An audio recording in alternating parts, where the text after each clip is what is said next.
lungel ka hin sei masangin ama sain cham chakhat kitil kho nan phat analaw hitin zo ting chule frontline lama nam na tong ai lo le itaw pi jing ho dinga kalungel hi chia hi ti chu ki chi ta in hin sein ka ding kitil kho na ka ti achun frontline a ho ke ho jong ka kitil kho vin na ho kitil kho thein ding jong zo kham khama hi chi chener hin kibui pi ding hin ye chun ki ho kitil kho na neu khat hin sei do masaleng gal lai hin amo thi lo li hoi thi diu ti chu hi i che hin na hon thal nan la do jiwa gal mi te na hin phu lu te ngule pathin min lo pi na dinga hallelujah na sabji ho chun na satain na mi te ka kitil khovin i chi hallelujah na sabu chun amo ho yai fare sangin achung nung zoi ti ka het jiwin na chungo ki pa thu kain phungovin no zalin patin ka thang vai nei ye chi ki ho ka kitil kho na wai ye chun na kun do kuna taun na man ho le na kun do wa na lol hin tingu le hallelujah na sabji ho chu chu na nami te ka kitil kho naw a hi la khanin lekha simlo hela exam pass dinga ti bangin laga hin kyon tauna hat ta in naman pi wing ka ting no ho pathin thun kit hi leu chun ya ju gal zone am theilu dingai lekha simlo khat chu pass na dinga ki taw theilu hi tabanga non jong langa chu nasata pathin na budwa kyon langa tauna kaman pau chu he ju pathin ni ichungwa na to a to ni chana front line am ho pathin nadin piwa kyo jong lungmong le hamunga hoin ka kayuwa no dinga tauna kaman theiwa to ni chana hi ta hin khu kimanga hi zin hi chi hi o testament lam ka simji achun he to sa mi ni achu kila dinga hi ati bangin no jong pathina nom wa kyo jong hi tia chu pathina tu nau zala tu nya he lungmonga ipakai ipathinu wa chaina o tanglo wa chi la thei hi ye chun front line am ho kan sumil povin ye chun kan pa chale vin no dinga na to thil bol ka nei diu pa hi ka kitil kho naw chu neu khat kan se hin I non jong naum nawa pathin thu na gel be che thin divin bible chang neu khat lo pita khat kan sim do no mi nei chu dan buni na Israel te gam tip gam alut ko nuwa mosin thupi anani ho hitanan chon diu hi ngam sunga lungnom selle lungmong sela nai mut theina diu lungmong sela na khosa theina diwa to ka pi dan thu ho hin zui bukim diu heta kanan gama gal dot laiwa mosin thu an hil hetabang dan bunina kiti he chi dan bu a chu kan na do ding kan sim ding hin yo front line adinga nasata a he chi hin na to ding hi ti hi kata sana ya chu he chi hi pathin thulu pi ta mai hi kan sim do no mai dan bunina bung som ni le thum na chang ku na achun gal tin ki pare nei yo jong gal nei hi si na gal la ya sapai nga muna ati nei sapai nga amuni ti ting chule gal la ya sapai nga amun ki di chu gal la ya to ai honi seyu mi pawi manu hintin gam gi china ding ho front line a ho cha sei nai gal la ya sapai nga amuna napan sa tengu ho thu do la thing lo thil po po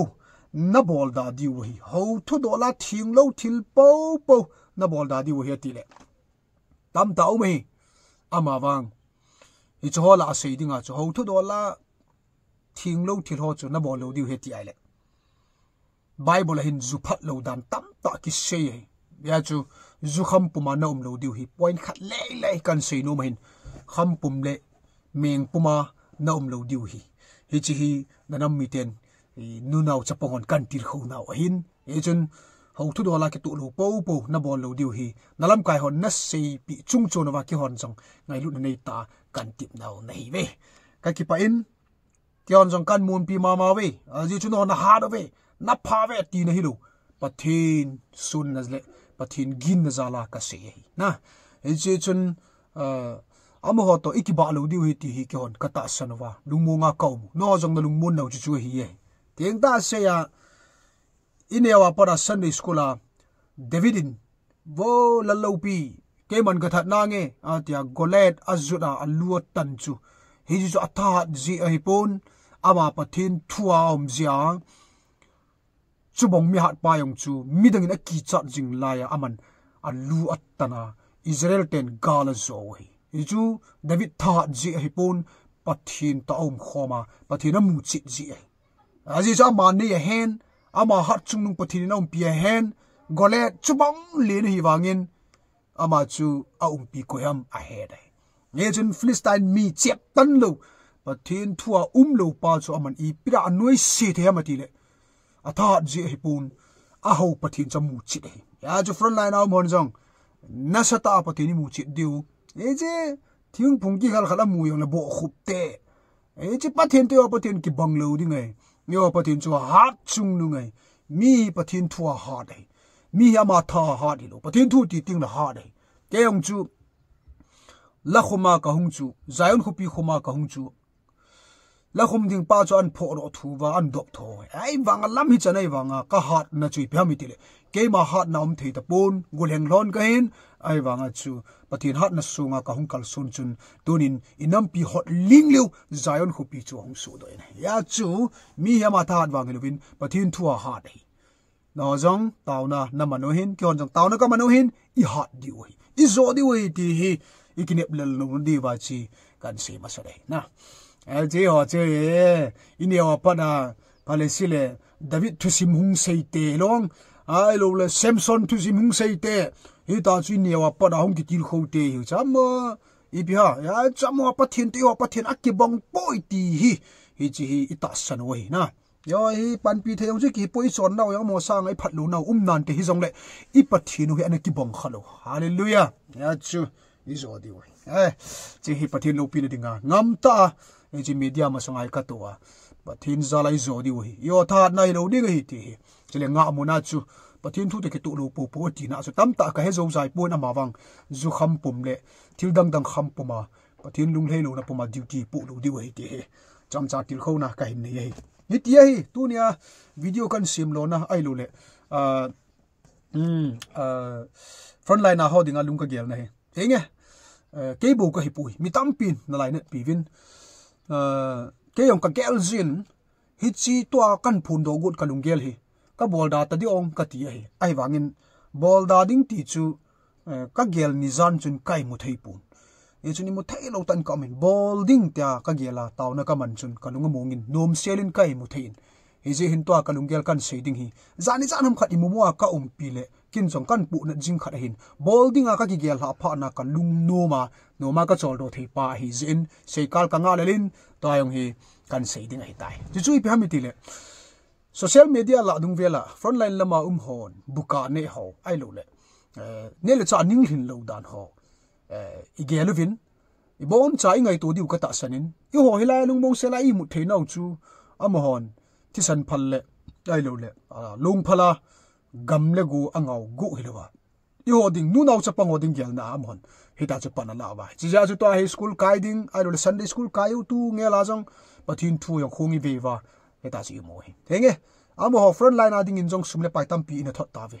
yon khat ve ni ve thot o hin amo wang chu phat sia a lo khoi ye chun gel pi uite na bon cha I gel jing sau in to jing sau hi jong le thas silovin tun jong mo ding in pan laki u te ti hi pa kai mina ka hin tip nom nei ve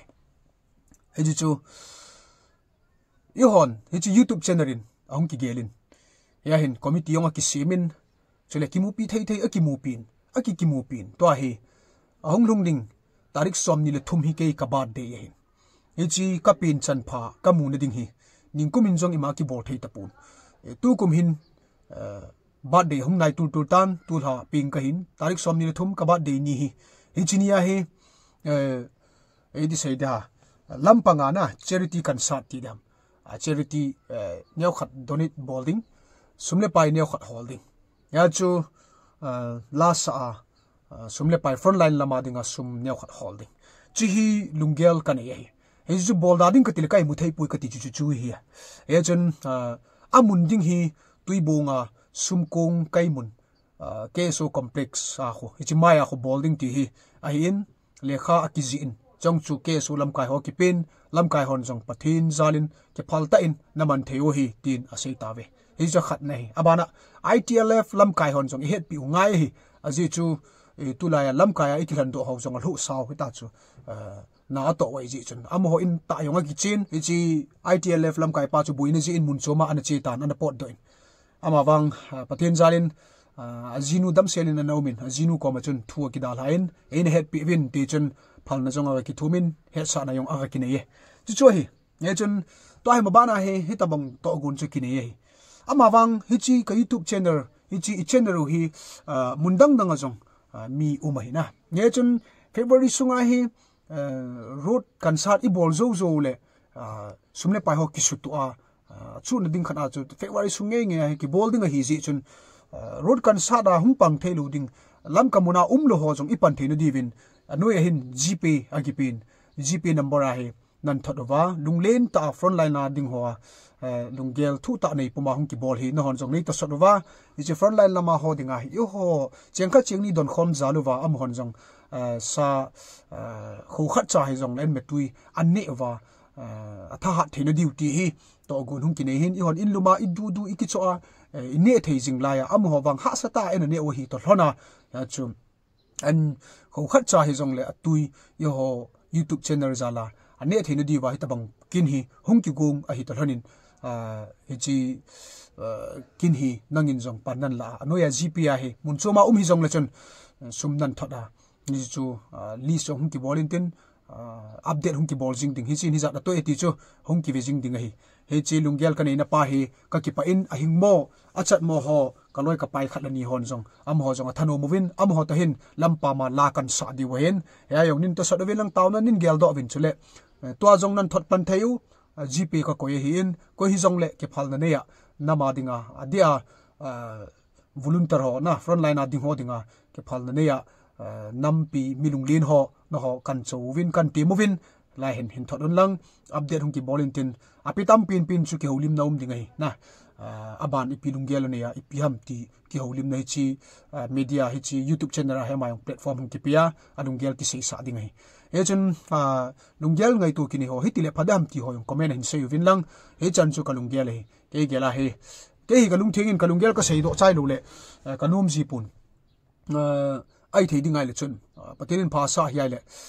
tu road kansat I bolwa nai to zo ting chule amo ho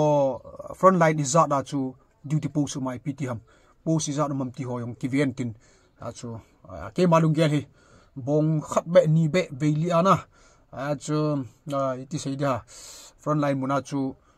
mea ga tha the ham na ti ho lunggel ho yong kanei hin YouTube channel a hi hung ki update jingding hi tini ki bol tai sumya ni move hi tini ki bol ve ti chu na bon cha na het so ke diu hi ki selum lowa he ta chu thing sada na ki tong ding hin nge hin lunglu ta le ngai lu nei ta le pon tho ta in sumle pai I chalo helin front line lama ho ding hin pe tawin hin pe pan tawin tin anui hin Gpay number ka hin pin hi cha hin ka movin lang hin pe win ne ki si lo ding hi gal hi jingding hi lo hin pada hi he chi pan hai pan hala ila lo le lo nung ting le la nge tiang na chun na la theina phat ki chai ding hi ye chun phadum parin na ki si na lo ding in gali do sungu hin ha ta in dangin jong front line a ding ho hin gelin lang sum hin pin ti hi he che pakai mina ka hin tip na hi ven gal inei wo hi in lungmong pu ti ka su pite pan na thei chana panila di wo hi ke ho a hing mo ka loi ka pai khat ni to lunggel ngai tu ka ni na ho hin to sot win lang sum nin pe win he chi front line a ho dinga ki ma mimal ta tawna ka hin nei hi pakai mina he chu hin tin ka ki pa e so pite ho e pi hiong le tawnan ki kop jingu hitin chi kalunggel se ka sei do hi ke yong kalung dam dei tai ke hi til khat bowling khani ka ball do lo le kai mut thailu en yong kani anom lo khat umahin hi chi kalunggel tunin ka phong do tan ke yong lungmonga kom ding hi no hon jong tom ngai ta in pan hin lavin ti hi chi pakai mina ka hin tip nei win ki til kho na ini wo hin chele front line a ding ho neu khat I se ho zo si patin phat thei bu pi win tin se khil ki ngai da mutin ilunggel ho gulun tin ding in tawnan ki kop mu hitin ikimu kit ka lai sivin na bon chawin sun tin chi bei le zan tin mang pha